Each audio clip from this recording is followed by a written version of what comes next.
Mangas, bienvenido. Muy buenas noches. Digamos por delante que no le ha pasado nada a Sandra León, simplemente que es festivo local y ya está. Y tiene todo el derecho del mundo a un descanso. Los demás seguiremos aquí. Mañana viene ya Sandra, pero Ricardo, vamos a hacerlo entre tú y yo, que seguro que se nos da de maravilla. Tenemos novedades. Novedades caso Cloaca. Novedades caso Cloaca, sí, porque no. La última hora pasa porque la juez que investiga la causa penal de La Dana en Valencia ha aceptado personarse como acusación a la Asociación Nacional de Denunciantes y Víctimas de Corrupción bajo, atención, la dirección del abogado Luis Sáenz de Tejada, el de la cloaca socialista. Recuerden que Sáenz de Tejada intentó personarse en el caso del hermano de Sánchez para, una vez dentro, tratar de recusar a la juez Viedma, que era la instructora del caso. Anteriormente, este exmagistrado fue condenado, como tú has dicho antes, por un delito de violencia de género y fue apartado de la carrera judicial. O sea, cuidado con esta historia, cuidado. Yo, miren, de verdad, lo he dicho 500 millones de veces, soy liberal hasta el tuétano, me fío de la justicia. Pero están ocurriendo en este juzgado cosas extrañas.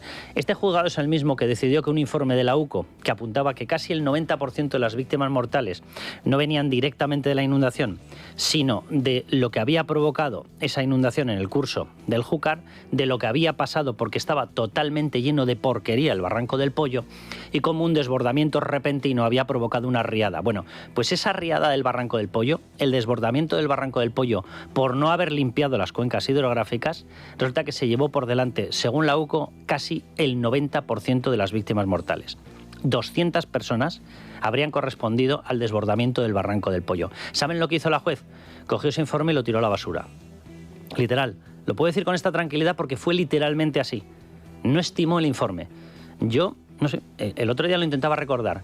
Iba a haber dicho que no recuerdo muchos casos, no recuerdo ningún caso en el que no se haya aceptado un informe, y menos de la UCO. El informe lo único que decía era lo obvio, que ese desbordamiento había sido el causante de la inmensa mayoría de muertes. ¿Saben cuál es el problema? Que ese desbordamiento no correspondía a las alertas que, sí, por supuesto, tenía que haber dado muchísimo antes y haber estado mucho más pendiente Carlos Mazón. Por eso tenía que haber dimitido ahora y muchísimo antes. Pero vamos a dejarnos solamente de Carlos Mazón y vamos a ir a todo el resto. Porque ese informe de la UCO tiene toda la pinta de que si fue apartado, fue porque apuntaba a algo, las confederaciones hidrográficas del Júcar, que son responsabilidad del gobierno de España, y se apartó. Y ahora mete a la asociación de Sáenz de Tejada. Sáenz de Tejada es una persona que fue apartada del cargo judicial, él era juez, y fue apartado por el Tribunal Supremo, confirmada la sentencia al 100%, por maltrato psicológico a su exmujer. Y se dedicó a intentar pasar a la cloaca porquería de la juez Viedma para acabar con el caso de David Sánchez. Y ahora le vemos aparecer y se le acepta. ¿Qué pintará en este caso? Se le acepta en el caso de las inundaciones de Valencia. Hay más, porque hoy el Confidencial cuenta que la cloaca del PSOE habría elaborado dosieres y grabaciones con información comprometedora sobre el magistrado del Supremo Manuel Marchena, que está en el tribunal que va a juzgar al fiscal general del Estado. Los documentos sobre Marchena fueron recopilados por Leire Díez y su socio, el empresario de la cloaca Javier Pérez Dolcet, con el objetivo de sembrar dudas sobre la imparcialidad del juez. Sobre este asunto le han preguntado hoy a la portavoz adjunta del PSOE, Emma López. ¿Te preocupa que también hay informaciones que apunten a que Leire Díez y Pérez Dolcet habrían elaborado informes contra el juez Marchena, según publica hoy el Confidencial? El Partido Socialista está muy tranquilo. No, ustedes están tranquilos siempre, conviviendo en el fango, están de lo más tranquilos. Miren, en Libertad Digital publicamos las actas de las reuniones hará ya 2 meses, 3 meses. Efectivamente, aparecían estos informes sobre Marchena, y aparecían sobre jueces de la Audiencia Nacional, y aparecían sobre el juez Peinado, y aparecían sobre Víctor Aldama, y aparecían sobre la juez Viedma, y aparecían sobre el teniente coronel Balas, y aparecían prácticamente sobre toda la UCO, y aparecían, fíjense, hasta sobre el capitán Bonilla. A lo mejor ni se acuerdan ya de quién es. ¿Saben quién era el capitán Bonilla?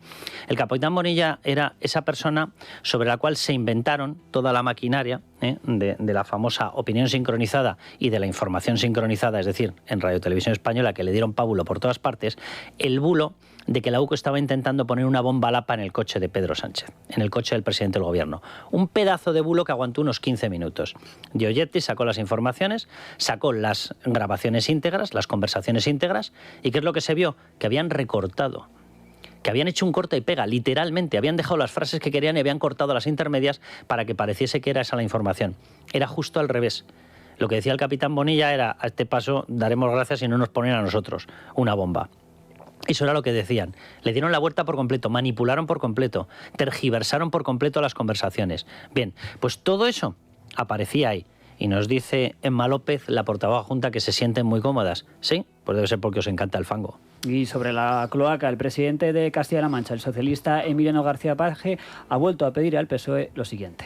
Esta tal ley ni a mí ni a la inmensa mayoría de los militantes les ha representado nunca, de manera que lo que me gustaría es que el partido se pudiera querellar contra ella. Los que sí se han personado en la causa contra la Ley 10 han sido José Luis Ábalos y Koldo García. Lo han hecho porque consideran que la fontanera del PSOE maniobró para condicionar sus estrategias de defensa y proteger los intereses del Partido Socialista. Luego vamos a hablar con Luis María Pardo porque esto, que nadie se piense que es bueno, tiene toda o da toda la sensación de que el único objetivo es personarse en la causa, acceder a la información e ir anticipándose a los movimientos. Vamos, que Ábalos y Koldo también ven peligrar su situación en el caso Cloaca. ¿Por qué? Por lo obvio, porque el caso Cloaca es de todo el PSOE y comandado por el presidente del Gobierno, como lo han señalado ya 3 testigos. Joaquín Parra, el propio fiscal Estampa y, atención, el propio Pere Dolcet, que se le escapó en una conversación con los compañeros del Confidencial. Y allá que lo dijo, el que mandaba aquí era Pedro Sánchez. Pues claro, si estaba Pedro Sánchez, como para no estar todos los demás. Y no dejamos de hablar de José Luis Ábalos porque el ministro de Transportes pidió al Congreso de los Diputados un certificado sobre el material de oficina que ha reclamado este certificado a la Cámara Baja pues desde que él está en el grupo mixto. Según este documento que ha publicado Ábalos en sus redes sociales, el Congreso le entregó entre el 27 de febrero de 2024 y el 4 de noviembre de 2025, atención, 168 paquetes de folios DIN A4 para fotocopias. Lo hace para decir que la UCO se equivocó cuando interpretó que la palabra folios estaba vinculada a billetes de dinero. Ábalos ha criticado la investigación contra él y ha calificado los informes policiales de erróneos y malintencionados. Sobre la corrupción socialista, hoy se ha referido el líder del Partido Popular, Alberto Núñez Feijóo, y ha dicho lo siguiente en un acto en Melilla. No hay un caso de corrupción en el partido del gobierno. Hay una presunta organización criminal hecha partido y luego hecha gobierno, que empezó a operar en el coche de las primarias y no se ha bajado del coche oficial desde entonces. Eso es, lamentablemente, lo que ocurre en nuestro país. Yo, de verdad que lo de Ábalos no tiene fin. Vamos a ver, que ahora presenta un supuesto estadillo de que le han entregado 168 paquetes de folios. Mire, usted haga con los folios lo que le dé la gana. O sea, nos imaginamos que menos escribir y luego leerlo, debe hacer cualquier cosa con ellos. Bien, nos da olímpicamente lo mismo el número de fotocopias que haya sacado. Los mensajes aluden a folios pedidos al Partido Socialista. Esto no es el Congreso de los Diputados. Aluden a que se pedían y se pedía que se le enviaran a su casa. Esto no era para su casa. Y han aparecido las fotografías en su casa llenas de los billetes. Los billetes eran folios también. Vamos a ver, tenemos el inicio, tenemos el medio y tenemos el desenlace. ¿Pero qué nos está contando este señor? O sea, cuando pedían ellos, necesito folios, y se hablaba folios, chistorras, lechugas, soles, ¿qué era? ¿Un menú? O sea, ¿qué hacían? ¿Fotocopias de los chuletones o qué hacían? ¿Qué hacían? ¿Fotocopias o cogían el papel y envolvían una chistorra? Porque las frases son simultáneas, se van pidiendo simultáneamente, pero ¿qué nos está contando? O sea, este señor puede haber pedido lo que le dé la gana. Según esta tesis, si pedía un paquete de cigarrillos, ¿qué pasa? Que los folios eran los paquetes de cigarrillos. Si pedía bolis, ¿qué eran? Las chistorras. O sea, a este nivel de locura hemos llegado. O sea, las referencias que se hacen a símiles de billetes en los informes de la UCO son incalculables, hasta el punto de que hay hasta ecuaciones con las cuales saber cuál era el valor. Por eso se ha sabido cuál era el valor, por ejemplo, de las chistorras. Porque decían 2.000 igual a 1 millón. Pues muy sencillo, 2.000 por ¿qué cuantía? Y decía 1 millón, justo en fase electoral, por cierto. Mira, que se dejen ya de marearnos. Cambiando de asunto, Carlos, siguen coleando todavía estas palabras de Pedro Sánchez de ayer en una entrevista en El País. La verdad se acabará imponiendo y la verdad es que el fiscal general del Estado es inocente. Pues en un comunicado, la Asociación de Fiscales ha acusado al presidente de presionar y deslegitimar a los tribunales después de pronunciar estas palabras. Le han preguntado si opina lo mismo que Pedro Sánchez a la ministra de Defensa, Margarita Robles. Pues mire, como jurista y como persona hay que dejar que los tribunales trabajen y todo el mundo tiene derecho a la presunción de inocencia. Y yo confío plenamente en la resolución que dice la Sala Segunda del Tribunal Supremo. Robles no ha querido mojarse tanto como el presidente del Gobierno. Ya, yo simplemente haría una pregunta. ¿Exactamente cómo dejas trabajar a los jueces, juzgados y tribunales si estás sacándoles una ley Bolaños para anularlos y controlarlos? O sea, me encantaría que algún miembro del Gobierno me lo explique. O sea, ¿cómo se le deja trabajar a un juez de instrucción si está tramitando en estos momentos una norma ya con el respaldo del Consejo de Ministros, este Gobierno, para arrebatarles la instrucción? No sé, pregunto, ¿cómo se le deja trabajar a un juez de instrucción sin poder instruir? Me encantaría que alguno, como jurista, me lo explique. me lo responda, porque es llamativo, ¿verdad? Y si además resulta que les quitas eso, pero también les quitas la posibilidad de apoyarse en una acusación popular, porque también se quita, ¿cómo se les deja trabajar? Y digo yo, si encima resulta que de los jueces que tenemos se les mezcla con 1000 que entran por un turno y otros 1000 por un turno devaluado, perdón por la expresión, pero es un turno que no tiene la oposición general ni la dificultad que tiene la oposición cuando entras directamente a través de la oposición de judicatura. O tiene otra vía de entrada que tiene un riesgo de politización brutal, es decir, 1000 más 1000, 2000 jueces con los que cuelas a determinadas personas con un grado de politización superior al que tienen los jueces ahora, ¿eso es dejarles trabajar? ¿O eso es intentar someterlos? O sea, todo lo que está haciendo el Partido Socialista, todo lo que está haciendo el Gobierno es para intentar acabar con la independencia judicial. Entonces, vamos a dejarnos de historias. ¿Dejarles trabajar? No, dejarles trabajar es dejarles trabajar con independencia. Volvemos a la Comunidad Valenciana, Carlos, porque hay más decisiones de la juez de la Dana, que ha rechazado pedir hoy a Carlos Mazón los documentos que firmó en el Ventorro el día de la tragedia. Era una documentación relativa a unas becas para deportistas de élite. La magistrada también ha rechazado investigar a la periodista Maribel Vilaplana por falso testimonio. Mientras tanto, va terminando este lunes 10 de noviembre, en el que no ha habido avances aparentes en las negociaciones entre el Partido Popular y Vox para sustituir a Carlos Mazón, que dimitió hace ya una semana. El favorito a sustituirle, Juanfran Pérez Llorca, ha dejado hoy la decisión en manos de Génova después de una semana de silencio. Le corresponde a la Dirección Nacional nombrar un candidato. A mí nadie me ha comunicado que deba ser yo el candidato. A mí lo que me gusta hasta el día de hoy es desempeñar mis funciones que vengo desarrollando como alcalde, como secretario general y como portavoz del Partido Popular en las Cortes Valencianas. Por su parte, el portavoz de Vox en las Cortes Valencianas ha dicho que ha habido contactos entre PP y Vox, pero que todavía no se han sentado a negociar, aunque eso sí, los de Abascal ya han puesto sus condiciones encima de la mesa y son, por ejemplo, luchar contra el Pacto Verde, bajar impuestos, apoyar políticas de vivienda y rechazar la inmigración masiva. Ignacio Garriga, secretario general de Vox. Estamos a la espera de que el Partido Popular decida el candidato y cuando así nos lo comuniquen, pues como se pueden imaginar, exploraremos entonces la disposición del candidato para acordar esas políticas que permitan acelerar esa reconstrucción de Valencia. A Vox le da igual los nombres, le da igual los sillones, si es uno o es otro. Y ante todo esto, ¿qué hacen los socialistas? Pues pedir elecciones. Diana Morán, ministra de Ciencia y líder del PSOE valenciano. Nosotros no tenemos miedo a la voz de la gente. Le tenemos miedo a las coaliciones negacionistas. Lo que exigimos claramente es una convocatoria electoral. En la Comunidad Valenciana el PSOE pide elecciones pese a que PP y Vox tienen mayoría, al tiempo que... Anunciar que efectivamente doy ese paso y que en 2027 me presentaré a la reelección. Sánchez repitió ayer que se volverá a presentar a las elecciones de 2027, pese a que ahora mismo no tiene mayoría para llegar hasta esa fecha. Bueno, de hecho no tiene ahora mayoría, ni ha tenido mayoría en ningún momento para sacar ni unos solos presupuestos, como le obliga a la Constitución española, para presentarlos. De hecho, no ha llegado a presentarlos y lleva toda la nueva legislatura sin sacar adelante ni un solo presupuesto, un presupuesto general del Estado. Miren, veremos qué es lo que pasa en la Comunidad Valenciana. Me refiero obviamente a las relaciones entre PP y Vox.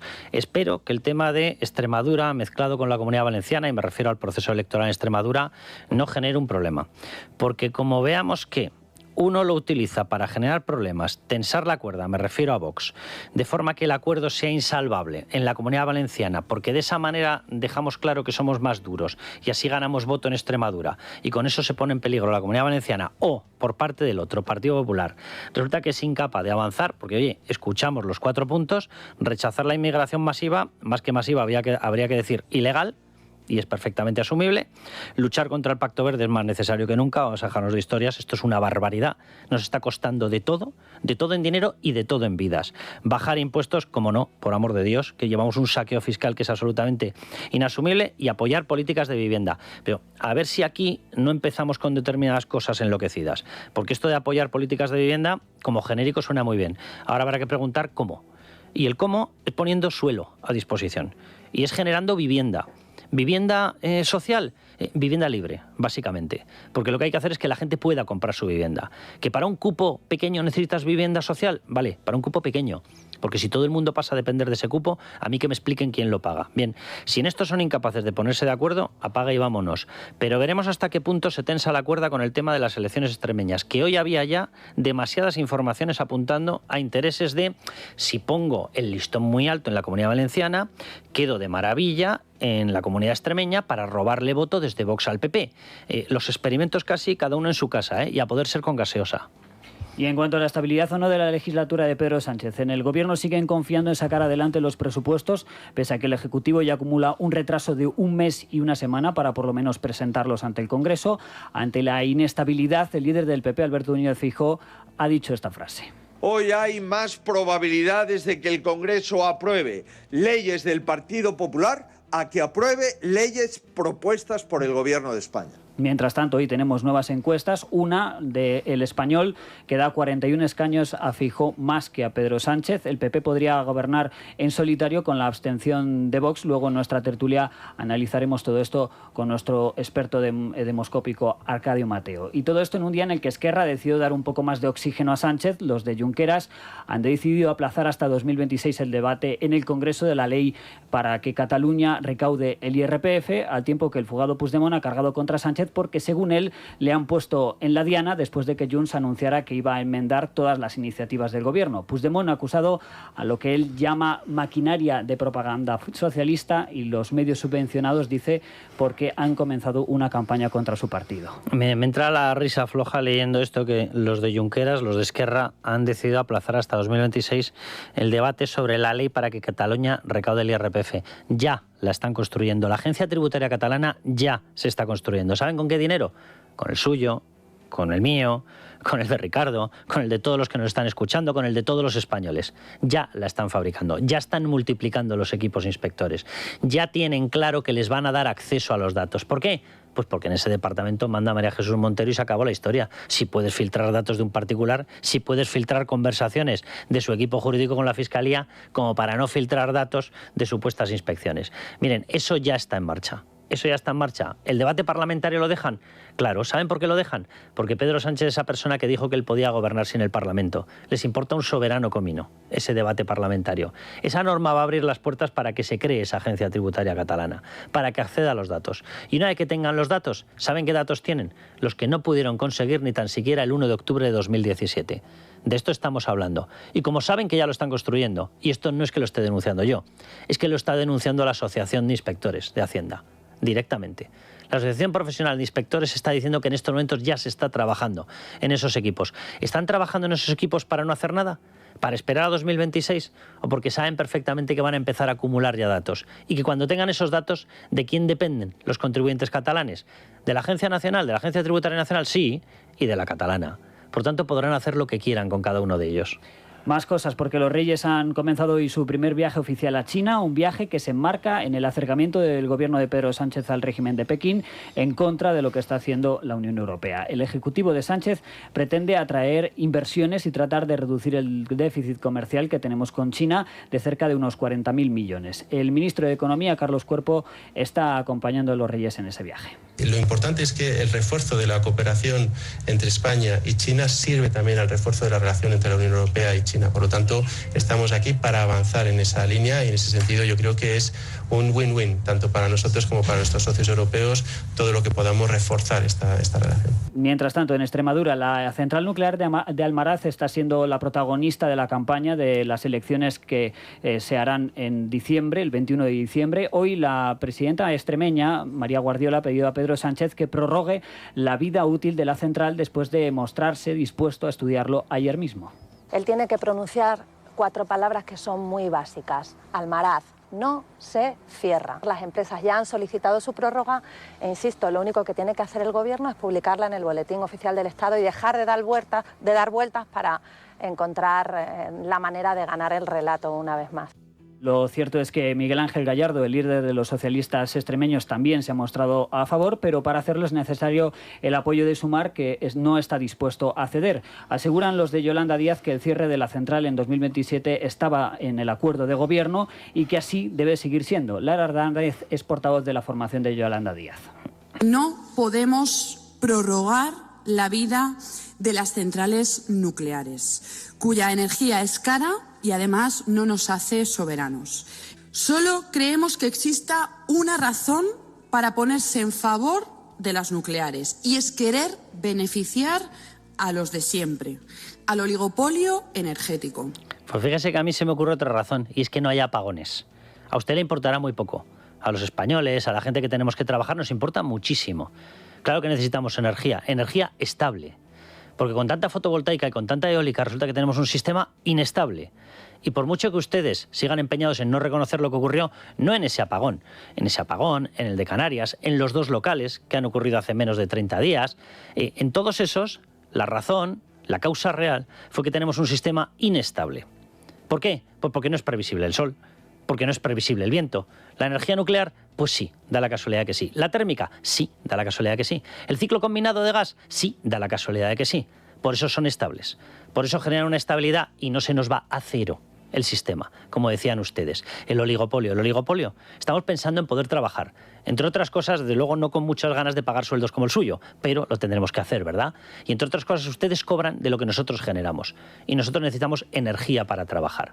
Por eso hace falta la energía nuclear. Que después del apagón sigan manteniendo el mismo discurso es la mayor prueba del sectarismo de esta gente. Y seguro que han notado una subida importante del precio de los huevos, que ha aumentado un 32,2% en el último año y más de €1 la docena en los últimos 7 días. Una situación que se puede agravar por culpa de la gripe aviar. El Gobierno ha decidido confinar desde hoy a aves de corral en un total de 1.200 municipios para evitar que se propague esa gripe. El ministro de Agricultura, Luis Planas, ha llamado a la calma porque lo cierto es que esta enfermedad no se contagia a los humanos. Si adoptamos estas normas no es para asustar a nadie, es para evitar males mayores. Y por tanto hemos tenido que sacrificar en las últimas semanas más de 2 millones de gallinas ponedoras en España como consecuencia de los primeros focos, sobre todo en Castilla y León.